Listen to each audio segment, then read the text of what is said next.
तो देखिए, महाराष्ट्र की अगर बात करें, महाराष्ट्र के नागपुर में वोटिंग के बाद जोनल अधिकारी की कार पर हमला किया गया और ईवीएम मशीन लूटने की कोशिश की जाती है।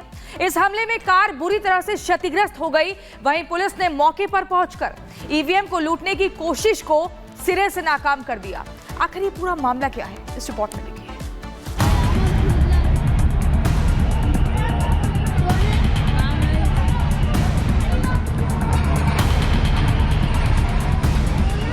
मतदान के बाद भारी बवाल, नागपुर में पोलिंग टीम पर हमला, ईवीएम को लूटने की कोशिश।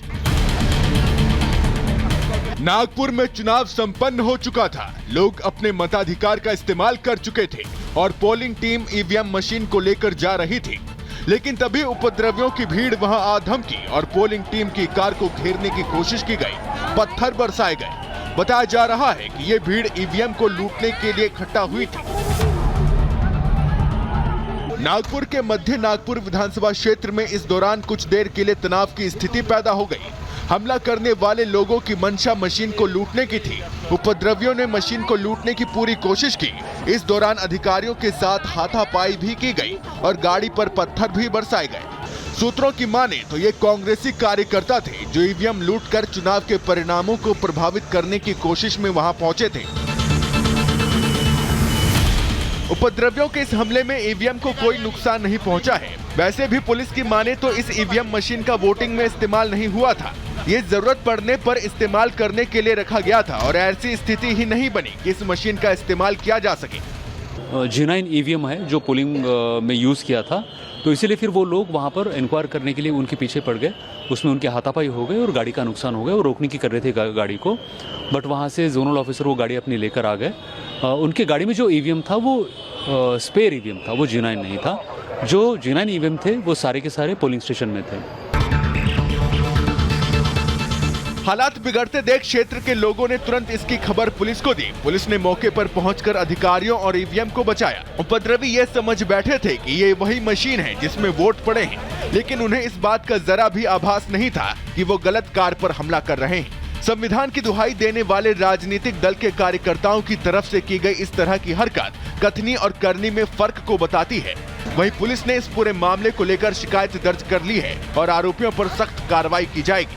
Bureau report, Republic Bharat.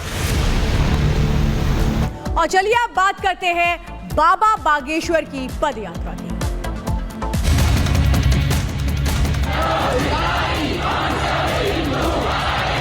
भेदभाव को मिटाने के लिए हमने प्रण लिया, जात पात की करो विदाई, हम सब हिंदू भाई भाई।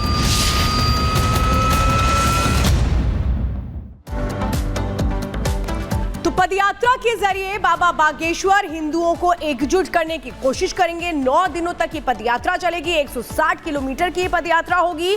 मध्य प्रदेश के ये बताया जा रहा है छतरपुर से शुरू होकर ओरछा तक जाएगी, जिसमें लोगों का जुड़ना भी शुरू हो चुका है। तस्वीरें हम लगातार आपको दिखा रहे हैं। अलग अलग जगहों से साधु संत पहुंचे हैं इस पदयात्रा का हिस्सा बनने के लिए। ये पदयात्रा जिसकी आज शुरुआत हुआ है और आज से 29 नवंबर तक ये पदयात्रा 9 दिनों तक यूं ही लगातार चलती रहेगी। यानी पैदल यात्रा के जरिए एक बड़ा संदेश बाबा बागेश्वर देने की कोशिश कर रहे हैं, जिसमें भेदभाव दूर करना, जातिवाद दूर करना, वो इसका मकसद है।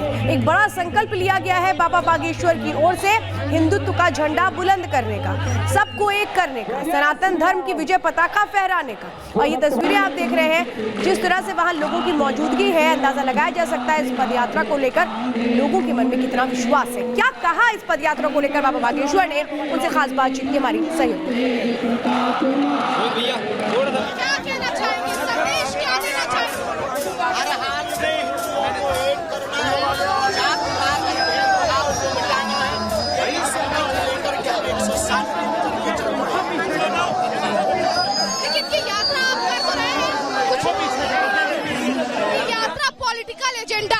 अब हमारी तो अभी कोई पार्टी बनी नहीं है, बनेगी तो हम आपको खबर करेंगे। अच्छा, एक चीज और, आप कह रहे हैं कि आप शादी भी बहुत जल्द करने वाले हैं। जी बाबा, आपने ये भी कहा, खबर ये भी है कि आप बहुत जल्द शादी भी करने वाले हैं। करेंगे, बिल्कुल करेंगे, आपको बताएंगे। Thank you. ठीक है, थैंक यू। तो देखिए, बाबा बागेश्वर के सनातन मिशन को लेकर के हम लगातार जिक्र करें, बढ़ेंगे आगे। सनातन और हिंदू राष्ट्र की बात करने वाले बाबा बागेश्वर यानी कि पंडित धीरेन्द्र शास्त्री फिर से चर्चा में आ गए हैं और इस बार बाबा बागेश्वर ने जात पात, छुआछूत खत्म करने और जातियों में बटे हिंदुओं को एक करने के लिए वो मैदान में उतरे हैं। इसके लिए वो सनातन हिंदू पदयात्रा निकालने जा रहे हैं और जिसकी शुरुआत आज छतरपुर के बागेश्वर धाम से हुई है।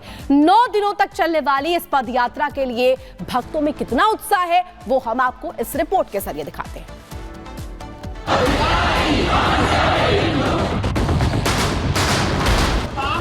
हिंदुओं को एकजुट करके हिंदू राष्ट्र की हुंकार भरने वाले बाबा बागेश्वर ने अब खुद सनातन की ध्वजा अपने हाथ में थामकर हिंदुओं को जगाने का प्रण लिया है। बाबा बागेश्वर ने ऐलान किया कि अगले 9 दिनों तक वो खुद 160 किलोमीटर पैदल चलेंगे और सोए हिंदुओं को जगाएंगे।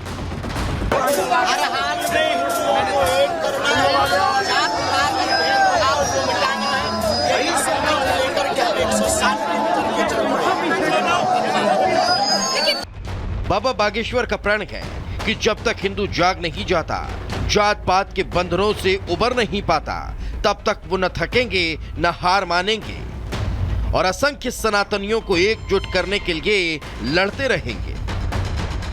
हमारी तो अभी कोई पार्टी बनी नहीं, बनेगी तो आपको खबर है। एक चीज और, आप कह रहे हैं कि आप शादी भी बहुत जल्द करने वाले हैं।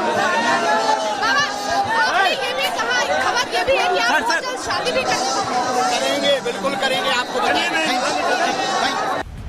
क्योंकि माहौल चुनावी है। अभी झारखंड, महाराष्ट्र और उत्तर प्रदेश में चुनाव हुए और इसके बाद दिल्ली में विधानसभा चुनाव होने वाले हैं। इसलिए बाबा बागेश्वर की इस पदयात्रा को चुनावी चश्मे से देखा जा रहा है। हालांकि बाबा बागेश्वर ने रिपब्लिक भारत से बातचीत करते हुए साफ कह दिया कि उनकी कोई पार्टी नहीं, वो किसी दल के नहीं हैं, तो बस भगवान राम के, और जो भगवान राम का है, सनातन की बात करता है, बाबा बागेश्वर उसी के साथ खड़े रहते हैं। विरोधी और लोग ये पूछते हैं कि पंडित धीरेन्द्र कृष्ण शास्त्री की पार्टी कौन सी?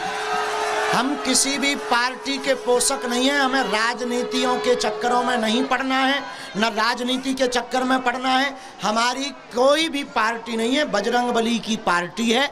इन सबको हम हनुमान जी से जोड़ने निकले हैं, इसलिए हमारी बजरंगबली की पार्टी, उसका निशान मुकद्दर है, उसका नारा जो राम का नहीं वो किसी काम का नहीं। 9 दिनों तक चलने वाली इस पद यात्रा के लिए छतरपुर से खास तैयारियां की गई हैं।